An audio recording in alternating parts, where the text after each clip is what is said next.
Olá! Nesse vídeo nós vamos dar uma olhadinha em como trabalhar com o Spark usando a API da SQL, usando comandos SQL em cima da API DataFrames.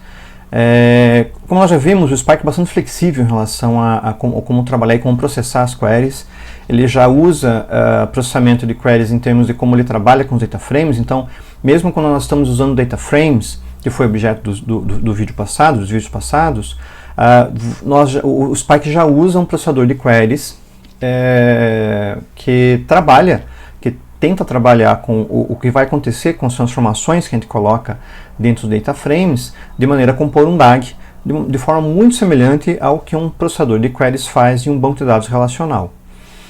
Mesmo assim, apesar de nós podermos usar as operações de DataFrames, o SQL é um tipo de linguagem de consulta de dados, um tipo de linguagem estruturada para acesso a dados, realmente muito conhecido, largamente conhecido, com gerações de programadores que trabalham com ele, e passa a ser muito fácil você trabalhar com os DataFrames dentro do Spark, usando SQL para fazer o acesso e não somente os métodos que são específicos do DataFrame.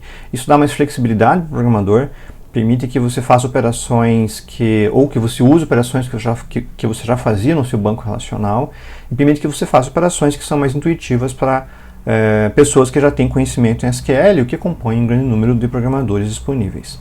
Bom, aqui nós já estamos com parte do nosso programa feito, que nós já fizemos nos vídeos passados, já está colocado aqui. Então nós temos o início da nossa Spark Session. Só deixa eu trocar o nome do aplicativo aqui para SQL, para Spark SQL. A gente sempre tem que criar um Spark Session no começo do nosso programa. Nós estamos usando a API de Java aqui, que é muito semelhante à API do Scala, e que os métodos são também equivalentes aos métodos que nós podemos encontrar dentro da API de Python e de R. E aqui nós temos que criar a Spark Session para que você tenha acesso a todos os recursos do Spark que a API do Spark nos dá. Esse aqui é o ponto de acesso às funcionalidades do Spark. Nós declaramos o nome da aplicação aqui para que isso conste dentro da console do Spark.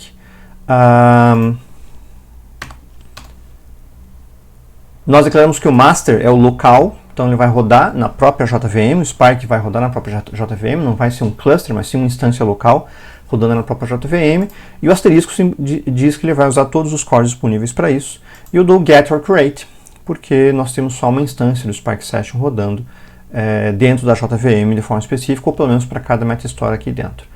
Eu só seto o log dele para warning, para não ter tantas mensagens, e daí nós vamos ler o mesmo arquivo que nós usamos no exemplo DataFrames aqui, que é o employees com 1000 elementos dentro. Usamos o Spark Read, colocamos o header como true, então ele vai pegar o nome dos campos como os nomes que ele acha no header do CSV, e o infer schema como true também, ele vai tentar deduzir qual é o tipo das variáveis baseado no que ele encontra no começo do arquivo. Finalmente, lá no final, nós encerramos a conexão, damos um close no Spark Session. Vamos dar uma olhadinha aqui no que tem dentro do emp, então emp.show, e também vamos ver qual que é o esquema que ele está mostrando aqui, então emp.printSchema, para nós vermos o que o Spark deduziu dos tipos que ele tem aqui. Vamos fazer a execução.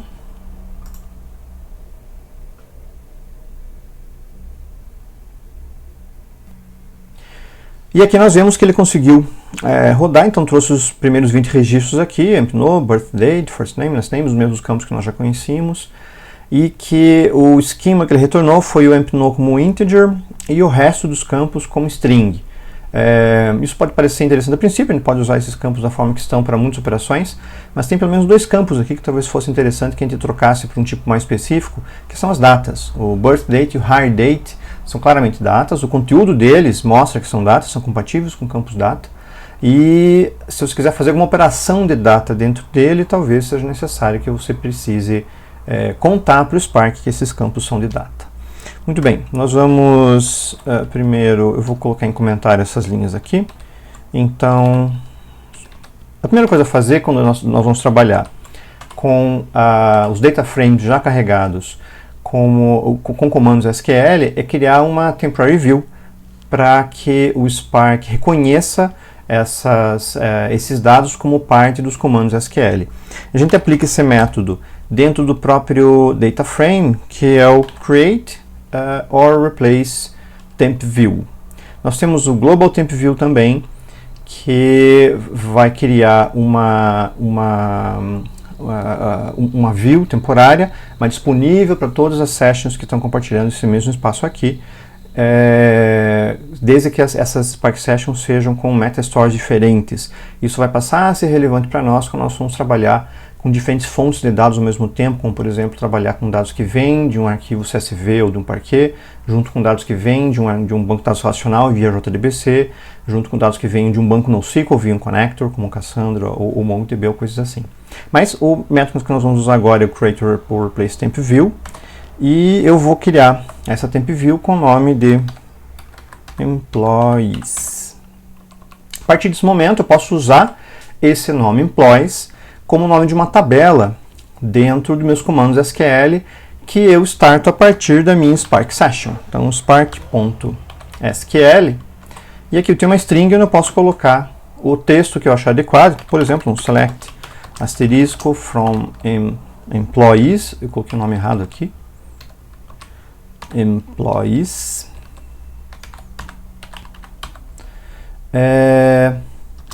order by first name, limit 5. Ponto show, porque o comando Spark SQL, o método Spark SQL, ele retorna um novo data frame para nós. Então eu posso tratar isso daqui como se fosse um data frame. Posso colocar isso dentro de um objeto que seja um data frame. Dentro de Java um dataset de rows, como nós já vimos. Mas eu posso também mostrar ele e usar outros métodos quaisquer que sejam aplicáveis a data frames também. Bom, então aqui eu só estou fazendo um select em cima de uma temporary view que eu criei sobre dados que já estão em um data frame. Esses dados vieram inicialmente de um CSV, eu carreguei dentro de um data frame, avisei o Spark de que eu vou chamar esse data frame como employees, como uma temporary view, e agora estou rodando um comando SQL em cima dele. Vamos ver como é que isso aqui vai executar.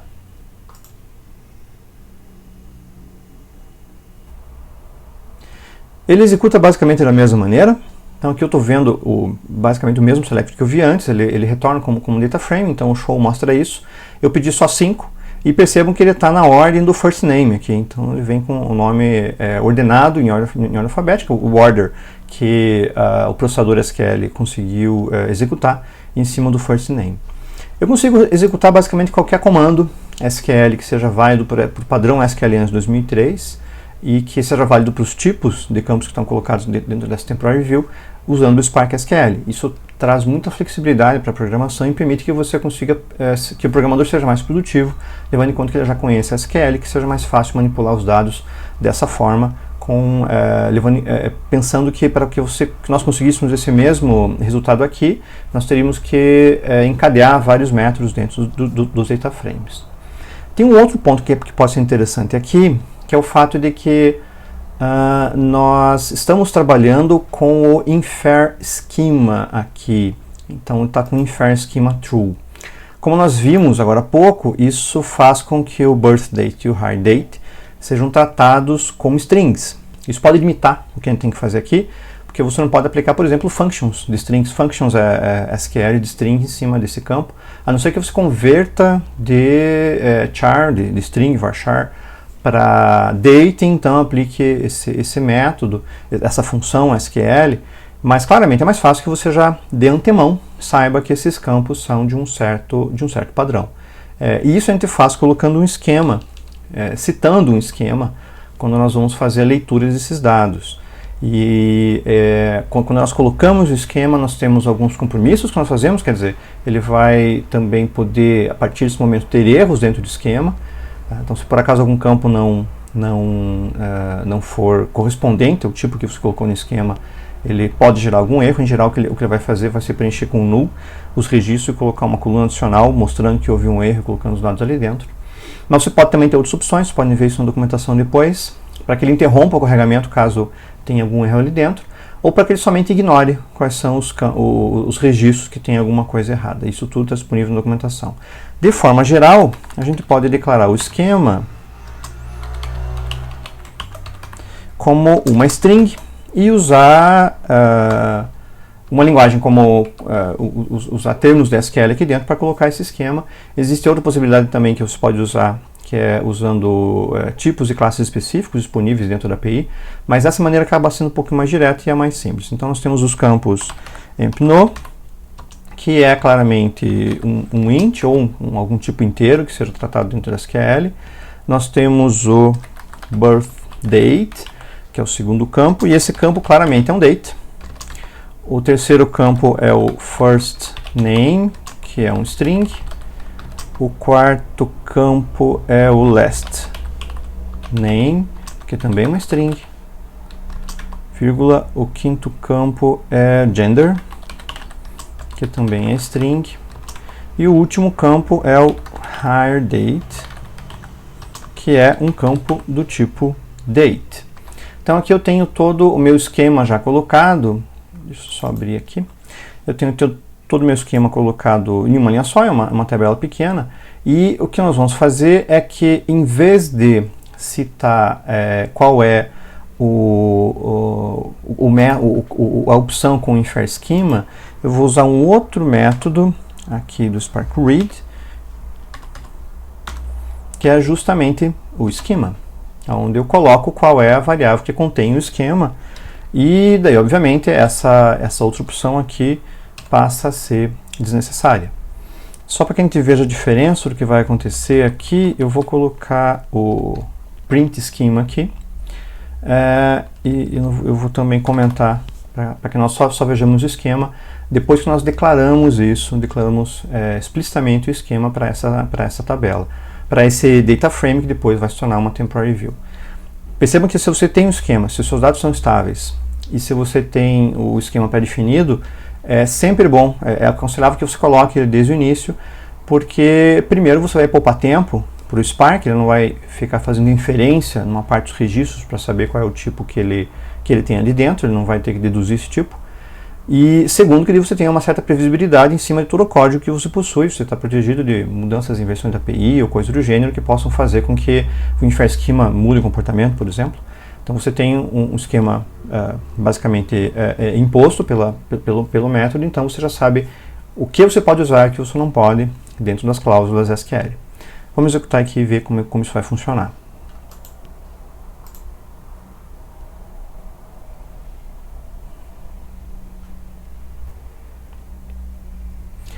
E aqui, como você pode ver, os dois campos que nós declaramos como date agora são mostrados no esquema como date também. Isso quer dizer que eu posso usar métodos também de data aqui dentro. Então, por exemplo, uma vez que eu tenho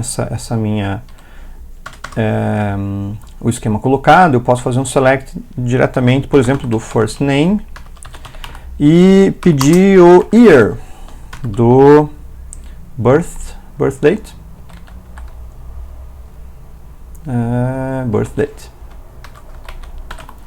Pedir o year do birth date for employees. Eu vou tirar esse order by. E agora eu estou usando uma função específica de SQL que é aplicada somente em datas. Isso faz com que isso precisa de que aquele campo seja um campo tipo date. Vamos ver como isso vai funcionar.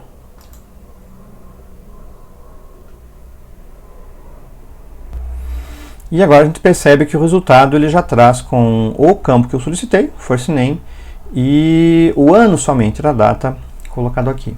Isso mostra que o nosso esquema foi obedecido, os campos obviamente são de acordo com o que nós temos no esquema, então tudo funcionou a contento. Essa é uma das maneiras mais simples de você usar SQL dentro do Spark, e agora nós vamos fazer exatamente a mesma coisa, mas lá na API do PySpark em um Jupyter Notebook, que está aqui à nossa espera. Novamente, nós fizemos a mesma coisa que nós já tínhamos feito lá na versão em Java. Então, a gente importou o Spark Session do PySpark.sql, criamos uma Spark Session com Builder, novamente exemplo Data Frame, exemplo x Spark SQL 1. E nós configuramos também o Spark Local e o Spark Master, o controlador do cluster como local, e o Get or Create. E também da mesma maneira a gente dá um Spark Read Load do CSV, formato CSV, separador infer schema true. Então a gente está colocando aqui o esquema como a inferência do esquema como verdadeiro.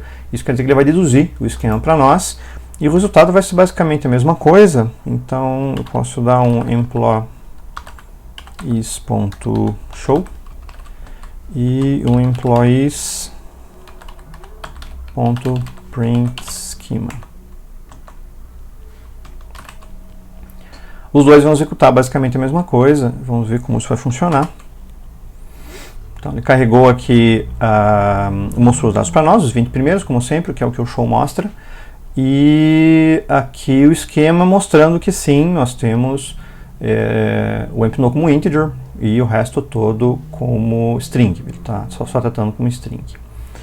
Bom, vamos acrescentar mais uma célula aqui. E aqui nós vamos fazer a mesma coisa que nós fizemos lá, que é o fato de declarar para esse data frame employees. Deixa eu colocar ele como emp aqui para ser mais parecido. Executar novamente também.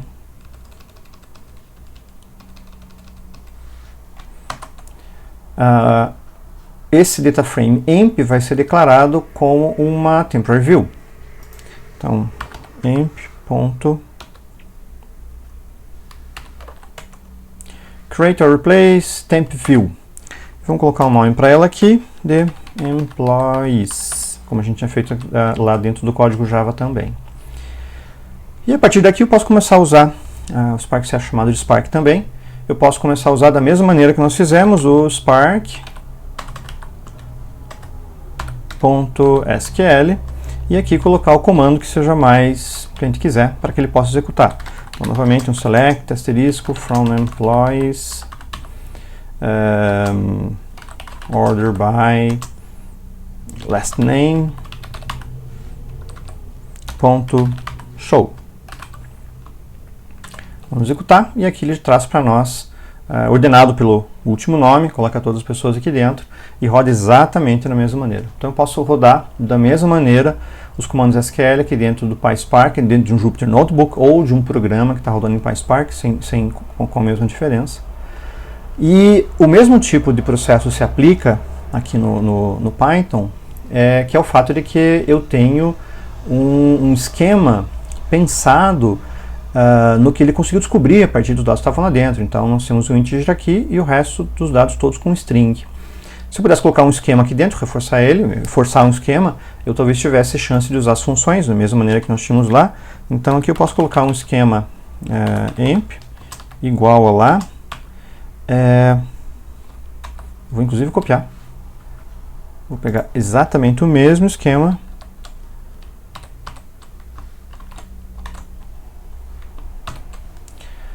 E aqui no esquema eu passo a usar uma outra option, que é o esquema, que nesse caso aqui vai ser igual ao esquema emp. Quando eu executo isso daqui, agora ele carrega os dados, mas do mesmo jeito que lá em Java nós temos o data aqui colocado. E eu tenho novamente aqui o create or replace temp view, e eu posso fazer a mesma coisa que eu fiz lá, que é o last name ou first name, vai last name aqui, vírgula year do hire date aqui. For employees, order by last name, pode ser, Ctrl Enter. Então ele roda aqui só com o hire date, com o ano do hire date da mesma maneira. Um outro ponto interessante que a gente pode observar aqui é que nós estamos usando duas linguagens diferentes com a mesma API e os resultados são, obviamente, exatamente os mesmos. Até mesmo em desempenho, apesar de parecer que a gente está um pouco mais ágil aqui dentro do Jupyter Notebook, nós estamos, claro, obviamente mais ágeis, mas é pelo fato de que a Spark Session já estava no ar. E eu já tinha levantado o Spark Session um pouco antes de começar a gravar a aula, para deixar isso mais ágil também. Mas se nós tivéssemos em uma IDE, no PyCharm, uma coisa assim, nós teríamos aquele tempo de startar a Spark Session, executar o comando e encerrar ela cada vez que você fizesse uma execução. Então, os programas rodam exatamente da mesma forma, usam a mesma API, têm o mesmo desempenho, porque na realidade quem está executando tudo isso para nós é o Spark. É uma JVM rodando o Spark, rodando uma versão local do Spark, é um cluster dentro de uma JVM. Quer o acesso de Java, quer o acesso de Python. E também quero CS de Scala ou DR, vai ser exatamente a mesma coisa. Isso permite que você tenha uma flexibilidade na programação, ou seja, cada grupo pode usar dessas 4 linguagens a linguagem que mais lhe aprouver, que for mais adequado para o seu ambiente. O desempenho vai ser o mesmo e as funcionalidades vão ser basicamente as mesmas. Era isso por esse vídeo. Obrigado e até mais.